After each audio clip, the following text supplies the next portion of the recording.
queda de criança, existem muitas dúvidas. O que deve ser observado? Deixa dormir, não deixa dormir? Leva ao pronto-socorro, não leva? Fala-se muito em não deixar literalmente a criança adormecer. Quais são os sinais de gravidade? E aí, como a gente está no dia 31, amanhã é feriado, né? Pode acontecer alguma coisa hoje. A gente convidou a médica pediatra Jaqueline Apolori Ticiane. Eu vou chamar assim porque eu sempre o sobrenome dela do meio eu fico na dúvida, né? Jaque Ticiane, boa tarde, seja bem-vinda. Boa tarde, Fernandinha. Diga o seu sobrenome do meio. É Apolori mesmo? É Apolori mesmo. Ah, então assim, eu sempre fico na dúvida. Será que eu falo certo? Será que eu falo errado? Ô, doutora, a gente tá no dia 31, amanhã é feriado. E aí, esse ano a gente acredita que a incidência de queimas por conta de fogos de artifício vai ser menor, porque tem toda aí, né, uma recomendação de não soltar. Então, a gente está acreditando que as pessoas vão ter maior consciência e não vão usar fogos de artifício. Então, a gente nem tratou de queimadura hoje. Mas, criança brincando na casa, criança brincando no condomínio, criança brincando, pode acontecer a queda. Então, o que é que os pais devem observar após a queda? Bom, Fernandinha, então, primeiro eu gostaria muito de agradecer mais uma vez a oportunidade de estar aqui no teu programa, esclarecendo as pessoas da forma que eu possa. Na verdade, quando a gente fala em queda infantil, é importante também a gente saber a idade da criança, né? Crianças menores de 2 anos de idade são crianças que ameritam um pouquinho mais de cuidado, justamente por elas terem a fontanela, né? Aquilo que a gente chama de moleirinha aberta, e isso pode oferecer um pouco mais de risco para essa criança. Mas o que basicamente a gente deve observar numa queda, certo? A criança, em primeiro lugar, a criança, claro, ela vai chorar, ela caiu, ela se assustou, é comum que ela faça isso, mas o que a gente vai perceber? Sinal de fratura, se o osso ficou molinho, se inchou ali no local, de repente por causa da queda, né? A gente pode utilizar gelo para melhorar o edema, se houve algum corte. Se esse corte foi profundo ou não, o ideal é que a gente tenha um pano limpo também para colocar na cabeça da criança, para poder comprimir o sangramento, para a gente depois conseguir observar. Mas, basicamente, observar a evolução da criança depois dessa queda. Você falou aí de cabeça e é sempre uma região preocupante, né?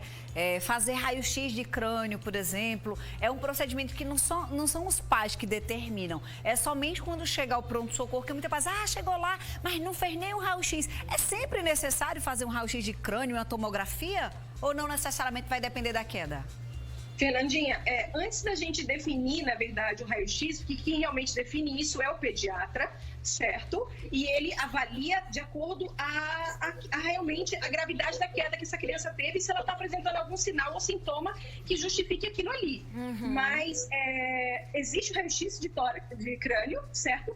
E, na verdade, o que esse raio-x vai me mostrar é o quê? Fratura. Entendi. Mas se houver um sangramento dentro da cabeça, esse raio-x ele não vai me mostrar isso. Uhum. Então, dependendo da clínica e dos sinais de alerta, que a gente pode até comentar aqui, para quando os pais saberem quando levar uma criança para o hospital, o pediatra ele pode solicitar o raio-x ou a tomografia de crânio. Porque a tomografia de crânio é quem vai avaliar, na verdade, se houve sangramento e algum dano a nível desse cérebro.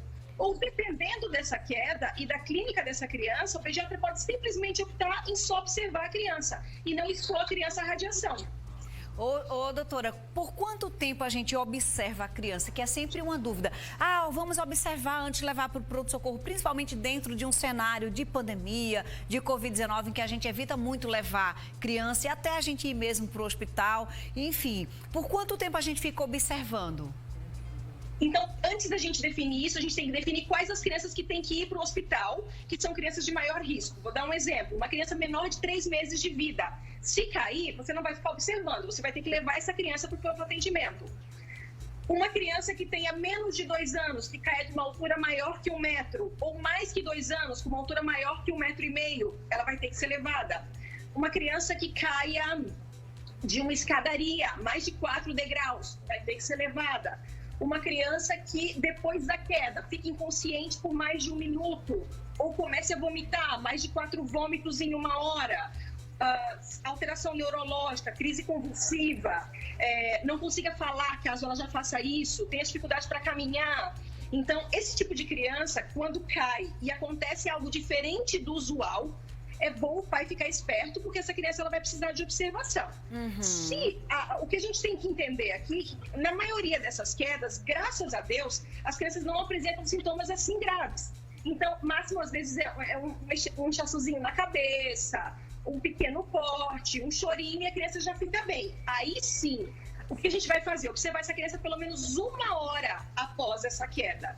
Ai, doutora, mas aí tá no horário do soninho, tá no horário da soneca. E pelo fato da criança chorar e a criança se estressar por causa da queda, isso pode fazer com que ela fique mais sonolenta. Mas o ideal mesmo é que a gente mantenha essa criança acordada, pelo menos por 1 hora. É importante dizer para todo mundo que não é o sono que piora a lesão se ela existir. O sono não vai fazer nada com a criança. O problema é que a gente perde essa avaliação neurológica que eu estou falando para você. Se a criança está estável, se a criança está falando, se a criança não está com choro intenso, se a criança não vai apresentar nenhuma crise convulsiva. Então, essa avaliação de início, para saber como ela vai decorrer nessa primeira hora, é muito importante. Depois dessa 1 hora, a gente pode deixar a criança dormir. Deixa a criança dormir, mas depois de 1h30, 2 horas de sono, você vai até a criança. Acorde a criança. Porque o problema do sono também é a criança entrar em coma e a gente não perceber. Então, o que acontece? Quando você acorda a criança, ela vai acordar sonolenta, mas ela vai reagir. Isso quer dizer que ela está bem. Se for aquela criança que não acorda, com muita dificuldade de acordar, ou com algum outro sinal neurológico que chame a nossa atenção, a mãe vai ter que levar ao hospital. Muito bom os esclarecimentos. Muito obrigada pela sua colaboração hoje no dia 31. Eu sei que está corrido aí para você, mas você sempre se dispõe a nos ajudar, a informar o nosso público. Um feliz ano novo, que Deus abençoe você e toda a sua família, viu? Feliz ano novo para vocês também, pessoal. Para todo mundo que está assistindo aí, a TV Tambaú. Um beijo, obrigada. Bacana, não é? Agora você já sabe, não é? Preste atenção. Não é que não pode dormir, é que ela explicou muito bem, nem vai. É que esses 1 hora que a criança vai dormir já perde a gente observar. Então segura o sono um pouquinho, a gente fica, nossa senhora, só quem tem criança pequena mesmo sabe os perrengues, que eu passo o dia inteiro, ai meu Deus, olha aqui, ai meu Deus, livrando daqui, organizando ali, é fogo, criança. E como minha mãe dizia, criança cega, e é verdade, viu?